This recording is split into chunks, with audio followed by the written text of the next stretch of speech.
L'été parano. C'est chaud. L'été parano. Le soleil brûle ta peau.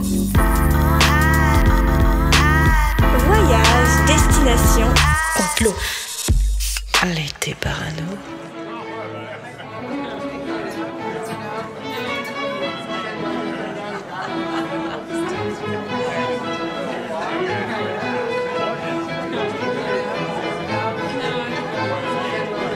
Ah ben voilà, t'es là?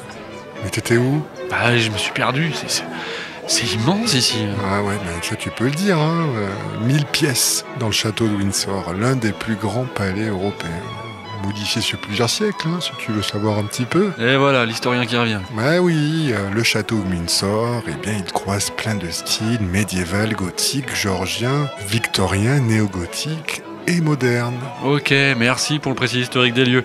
En fait, ce qui m'intéresse plus là, c'est ce que tu bois, ça a l'air rafraîchissant, c'est quoi? C'est pas mal du tout, écoute, c'est le cocktail préféré d'Elisabeth. Un verre de gin avec un vermouth, du citron et des glaçons. Je t'en fais un? Ah ouais, volontiers, ouais. Dis donc, j'ai entendu dire qu'elle boit pas que ça, la reine. Oui, à ce qu'on dit, elle prend du vin au petit déjeuner. Du martini en fin d'après-midi et puis du champagne dans la soirée. Elle est en vacances, quoi. C'est un peu ce qu'on essaye de faire depuis qu'on est ici. Et je dois avouer que ça tient en forme, hein.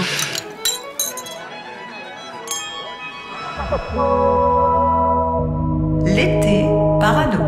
Bah justement, c'est pas l'alcool dont je voulais parler. À ce qui paraît, elle tient sa longévité, non pas de ces délicieuses boissons dont tu viens de parler, mais du sang humain. Et même pire, puisque certains disent qu'elle mangerait même de la chair humaine. Ah oui, c'est hallucinant. T'as lu l'interview d'un militaire qui est venu dans ce château pour y faire une inspection de sécurité électrique? Of course. Il inspecte la cuisine, il ouvre le frigo, le freezer, et il y trouve plein de viande d'aspect curieux. Alors il va chercher les gendarmes qui sont en faction un peu partout là, et il revient avec eux, ils ouvrent le freezer et là, stupeur devant le rayonnage. Oui, au début, les gendarmes pensaient qu'ils avaient affaire à des morceaux de porc emballés, enfin quelque chose comme ça. Mais rapidement, ils se rendent compte qu'ils avaient devant les yeux les restes d'un corps humain. Mais qu'est-ce qu'on fait de ça? Demande alors le militaire. Là, les gendarmes, d'un flegme tout britannique, lui répondent ceci: ce que nous avons ici est une série de morceaux d'un homme blanc. Pas de tête, pas de main, ni de pied. Normalement, nous vérifions la liste des personnes disparues, nous prélevons des échantillons d'ADN et nous arrêtons immédiatement le suspect. Mais ce n'est pas le cas ici, hein, puisque le gendarme ajoute « Mais la reine a des privilèges spéciaux. Tout au long de l'histoire, cela a toujours été un peu comme cela. » Et t'as un autre képi qui enchaîne et qui tente de justifier cette étonnante position en disant ça: on ne peut pas poursuivre la reine pour avoir une habitude étrange. De toute façon, je suis sûr qu'elle a obtenu ces morceaux légalement à l'étranger. Quoi qu'il en soit, nous n'allons pas nous pencher sur la question.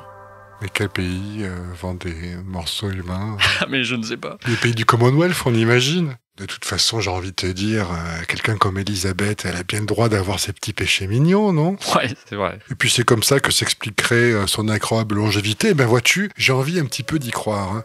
L'été parano. Tous parano. Tu as sûrement aimé aussi les révélations du charpentier du château. J'ai adoré. Le gars, il est en train de refaire un morceau de la voûte intérieure, le château est vide, bon, il fait son taf quoi, et il s'étonne de voir passer la reine au taquet sur une sorte de scooter électrique pour vieux là. Oui, mais un scooter boosté. Alors il se demande comment elle fait pour aller à cette vitesse et surtout ne pas se vautrer dans les virages des couloirs du palais royal. Et puis le charpentier, il raconte qu'elle hurle aussi, comme un animal, ça résonne dans les couloirs du château, ça lui faisait même peur. Oh, et la voilà d'ailleurs.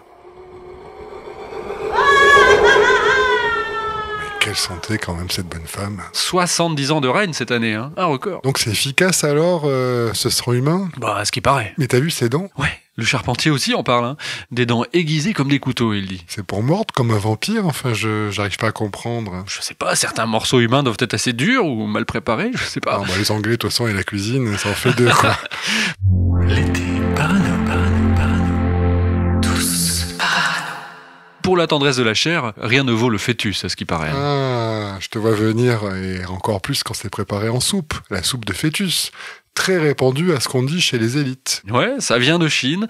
Les premiers à avoir consommé cette viande, entre guillemets, atypique, ce sont les médecins des hôpitaux de la ville de Shenzhen, qui en ramenaient chez eux après avoir pratiqué des avortements à des patientes. Eh bien, c'est beau tout ça. Hein. Et les fœtus, effectivement, sont réputés pour être gorgés de protéines et assurer une bonne santé, et même de bonnes performances sexuelles, et même une belle peau. C'est soupe de fœtus pour Instagram, quoi. Je ne sais pas si tu le sais, mais les apports nutritionnels d'une soupe de fœtus seraient même plus élevés que ceux du placenta. Ah, là, il y a une mode, c'est vrai, qui existe, en tout cas, à manger son propre placenta. On mange pas non plus le placenta des autres. Je connais quelqu'un qui...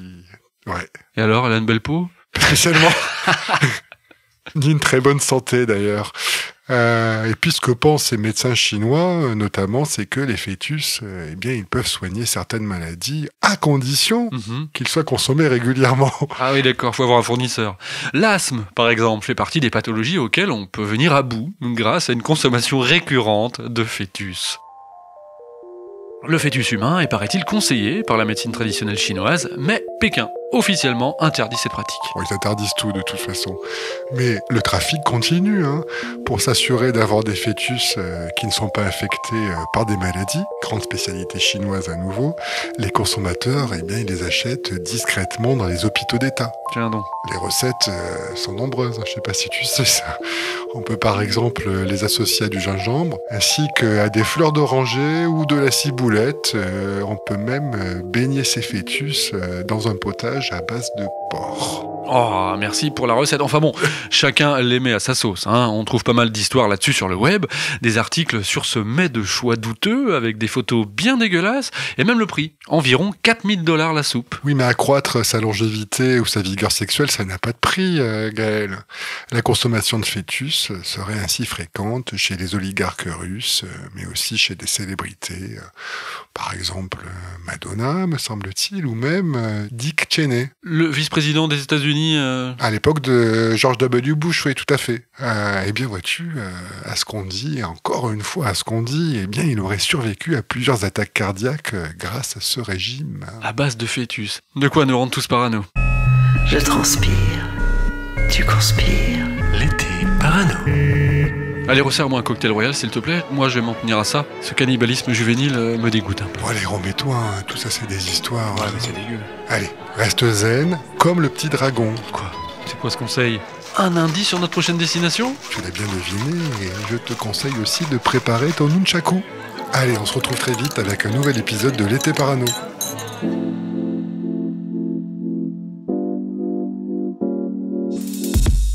L'été parano.